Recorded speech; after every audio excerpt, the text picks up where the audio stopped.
ossos secos. Veio sobre mim a mão do Senhor, e o Senhor me levou em espírito e me pôs no meio de um vale que estava cheio de ossos, e me fez andar ao redor deles. E eis que eram muito numerosos à face do vale, e estavam sequíssimos. E disse: Filho do homem, poderão viver estes ossos? E eu disse: Senhor Jeová, tu o sabes. Então me disse: Profetiza sobre esses ossos e dize-lhes: Ossos secos, ouve a palavra do Senhor. E assim diz o Senhor Jeová a estes ossos: Eis que farei entrar em vós o Espírito e vivereis. Agora o versículo 10 e 11. E profetizei como ele me ordenou, e então o Espírito entrou neles e viveram, e se puseram em pé um exército grande e extremo. E disse-me: Filho do homem, esses ossos são toda a casa de Israel. E eis que dizem: Os nossos ossos se secaram, e perdeu a nossa esperança. Nós estamos cortados. Aleluia. Aqui, fala do profeta Ezequiel, que foi levado pelo Espírito ao vale de ossos. E lá, quando ele chega lá, ele começa a profetizar a mão do Senhor sobre aqueles ossos, e aqueles ossos eles começam a ter vida devido à palavra do Senhor que saiu dos lábios do profeta Ezequiel. Mas o que me chama a atenção é que esses ossos, ele é a casa de Israel. Esses ossos secos, ele agora é a casa de Israel, porque a casa de Israel, que foi um povo que foi tirado do Egito para estar na terra de Canaã, vivendo uma vida boa, vivendo uma vida com todas as abundâncias que Deus tinha prometido para eles, agora estão sendo cativos na Babilônia por conta da desobediência, por conta dos seus pecados. A palavra do Senhor diz que esse povo, eles foram levados cativos novamente por conta da desobediência à palavra do Senhor. Um povo que era para estar vivendo na terra de Canaã e desfrutando dos benefícios que o Senhor tinha posto diante deles, agora estavam sendo oprimidos novamente por outras nações porque desobedeceram a palavra do Senhor. E muitas vezes nas nossas vidas acontece isso. Muitas vezes Deus já nos resgatou de determinados lugares, Deus já nos tirou de determinadas situações, e às vezes a gente volta atrás e quer viver tudo aquilo que nós já vivemos outra vez, mas de onde Deus nos resgatou. Porque o povo de Israel no Egito começou a clamar para que Deus tirasse eles do Egito, porque eles não estavam aguentando a opressão de Faraó sobre a vida deles.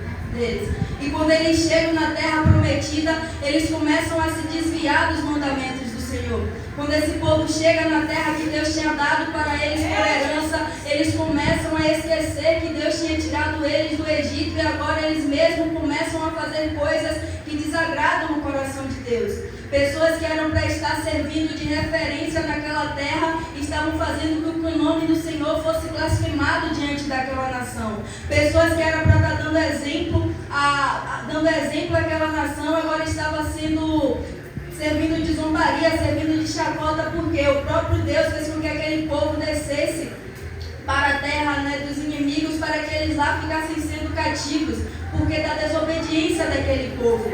E não é diferente nos dias de hoje, quando as pessoas Deus resgata e ela volta a fazer as coisas que Deus já tinha tirado ela de fazer. Quando as pessoas Deus tira, Deus salva, Deus liberta, e elas voltam a fazer aquilo que já não cabe mais elas fazerem. Pessoas que eram para estar dando testemunho, agora estão escarnecendo o nome do Senhor. Pessoas que eram para estar na presença do Senhor, sendo referência, mas está escarnecendo, fazendo com que pessoas lá fora desacreditem do Evangelho por conta da conduta delas diante da presença do Senhor. Pessoas que não levam o Evangelho a sério, pessoas que não têm compromisso com a palavra do Senhor, mas ainda assim se dizem crentes, mas ainda assim se dizem servos do Senhor. Porque esse povo de Israel, eles se diziam que serviam ao Senhor, mas eles faziam tudo o que eles queriam. Eles não obedeciam a palavra do Senhor. De tudo que o Senhor falou para eles, eles fizeram totalmente ao contrário do que Deus tinha pedido para eles fazer. E aí Deus, como uma punição do erro daquele povo, Deus faz com que esse povo eles venham sofrer pelos seus atos. Deus, ele é justo. Deus, ele faz com que esse povo eles venham pagar pelas coisas que eles estavam fazendo, porque a palavra do Senhor diz que o que a nação de Israel estava fazendo já estava cheirando mal aos olhos, já estava cheirando mal diante do Senhor. Por quê? Porque eles estavam se corrompendo, eles tinham se distanciado da fonte de águas vivas. E aí o Senhor, ele envia o profeta Ezequiel para profetizar profetizar sobre esse povo, e o profeta Ezequiel ele começa a profetizar, mas o que eu acho interessante é que o próprio povo de Israel, eles abriram a boca e disseram que para eles não havia mais esperança. Um povo que Deus tirou do Egito e eles viram tudo que Deus tinha feito por eles, agora eles mesmos abrem a boca e dizem que para eles não há mais esperança. Pessoas que eram para ter uma vida inteiramente ligada com o reino de Deus, uma vida inteiramente ligada com o céu, mediante a tudo que eles viram Deus fazer, agora eles mesmos abrem a boca e declaram que não há mais esperança para eles. E quantas pessoas abrem a boca hoje para dizer que para ele não tem mais jeito, não tem mais solução, porque ele mesmo se afastou da presença do Senhor. Não foi Deus que abandonou, foi ele mesmo que decidiu se afastar da presença do Senhor, praticando coisas que Deus já disse que não é para fazer. Pessoas em determinadas posições, em determinados cargos, fazendo coisas horríveis diante da presença do Senhor, e lá fora só vê o comentário falando, as pessoas blasfemando o nome do Senhor por conta dessas pessoas. E foi isso que aconteceu com o povo de Israel. Eles foram chamados para aquela terra que mana leite e mel, porque os cananeus eles estavam fazendo o que desagradava ao coração de Deus naquela terra. E esse povo de Israel, quando eles vão entrar naquela terra, Deus dá toda a instrução para que eles possam habitar lá. Mas o povo faz tudo diferente. O povo de Israel, que era um povo que tinha a presença de Deus com ele o tempo todo, mesmo assim eles conseguiam errar, mesmo assim eles conseguiam pecar, mesmo assim eles conseguiam se desviar da presença do Senhor. Mesmo assim eles conseguiam se desviar dos estatutos que Deus tinha ordenado sobre a vida deles. E nas nossas vidas também não é diferente. Quantas vezes Deus fala para a gente fazer algo e a gente se desvia da vontade do Senhor. Às vezes a gente está até cumprindo a Bíblia direitinho, mas às vezes Deus fala pra gente fazer algo com nós mesmos, mas a gente acaba não fazendo, e aí Deus ele está cobrando da gente, e aí Deus está pedindo pra gente fazer algo e a gente acaba deixando pra lá, e a gente acaba fazendo com que as pessoas vejam que o nosso comportamento não é mais o mesmo diante de Deus. Porque quando o povo de Israel chegou na terra de Canaã, eles puderam contemplar as maravilhas que Deus tinha feito. Mas depois de um tempo eles começaram a se desviar da presença do Senhor. Depois de um tempo eles começaram a fazer com que as próprias nações começassem a falar dele. Mas Deus ele começa a falar que vai resgatar o povo de Israel não por eles mesmos, mas por amor ao nome dele. Porque o povo estava blasfemando o nome dele, então Deus começa a resgatar o povo de Israel, mas por amor ao nome dele. Porque o povo de Israel merecia estar passando por aquilo, porque eles mesmos procuraram. E às vezes a gente está passando por certas situações, a gente vê pessoas passando por certas situações, e a gente diz por que isso, por que essa pessoa está passando por isso, mas essa pessoa sabe por que ela está passando por isso diante do Senhor. Ela sabe o que Deus pediu para ela fazer e ela não fez. Ela sabe o que Deus já falou com ela no secreto, no íntimo, e ela disse que não ia fazer. Às vezes essa pessoa está vivendo e ainda está achando bonito de dizer que vive como Jonas, que não vai fazer o que Deus mandou, que não vai fazer o que Deus pediu, que foge mesmo. Mas e se Jesus ele fugisse da cruz quando fosse para nos salvar? E se Jesus fugisse de todo o sofrimento que estava previsto para ele passar por conta dos desejos dele, por conta que ia ferir o ego dele? Como nós estaríamos hoje diante da presença do Senhor?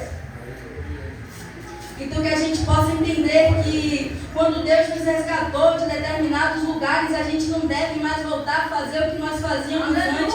Quando Deus nos tirou de determinados lugares, de determinados meios, de determinados ambientes, a gente tem que dar um testemunho verdadeiro para que pessoas possam ver o agir de Deus através de nossas vidas, e através das nossas vidas essas pessoas se entregarem ao Senhor. Não fazer como o povo de Israel, que fizeram com que as pessoas blasfemassem o nome do Senhor por conta da conduta deles, mas que a gente venha dar testemunho. E aqui o Senhor fala que começou a ter vida no vale. Ezequiel começou a profetizar e começou a ter vida naquele vale. Por quê? Porque a palavra do Senhor é verdadeira. A palavra do Senhor ela não volta atrás. O Senhor falou que faria, Ele vai fazer. O Senhor falou que cumpriria, Ele vai cumprir. Mas a palavra do Senhor só teve poder sobre aquele vale porque Ezequiel ele tinha vida com Deus. Não adianta eu querer profetizar, eu querer falar em nome do Senhor Senhor, sendo que a minha vida com Deus está fracassada. Eu não vou ter autoridade para profetizar sobre o vale de ossos secos, sendo que a minha vida está mais seca do que o vale. Eu não vou ter autoridade para falar da presença do Senhor para pessoas que estão precisando dele, sendo que eu não estou na presença do Senhor. Se eu quero falar do Senhor para outras pessoas, se eu quero falar do Senhor para outras vidas, eu primeiro tenho que ver como está a minha vida diante do Senhor. Eu tenho que me posicionar diante da presença do Senhor como Ezequiel estava posicionado. Ezequiel também pertencia ao povo de Jerusalém, mas Ezequiel ele não estava como aquele povo. Ezequiel ele estava firme na presença do Senhor, diferente daquele povo. Então, se eu quero falar das pessoas para Jesus, eu tenho que estar na posição que Ezequiel estava também. Eu tenho que ter uma vida íntima com Deus. Eu tenho que ter uma vida de intimidade na presença do Senhor, para que quando eu profetize sobre a vida daquelas pessoas, elas possam entender que verdadeiramente Deus fala através das nossas vidas. E quando Deus ele fez com que esse exército ele se tornasse vivo, o profeta Ezequiel, através da vida do profeta Ezequiel, ele falou que ele restituiria o povo de Israel. Falou que faria com que eles voltassem para a terra de Jerusalém. E é isso que Deus quer fazer em nossas vidas. Deus ele não quer deixar que a gente fique perecendo nos nossos erros, nos nossos pecados. Deus ele quer ver a gente voltando para Ele, a gente pedindo a Ele para acertar. E mesmo que a gente caia, Deus quer ver a gente lá disposto na presença dEle, para que a gente não venha ficar caído como esse vale de ossos secos. Para que a gente não venha declarar com os nossos próprios lábios que para a gente não há mais esperança como esse povo de Israel. Então que a gente possa guardar no nosso coração a palavra do Senhor e continuar firme, que Deus ele tem muito mais para fazer em nossas vidas.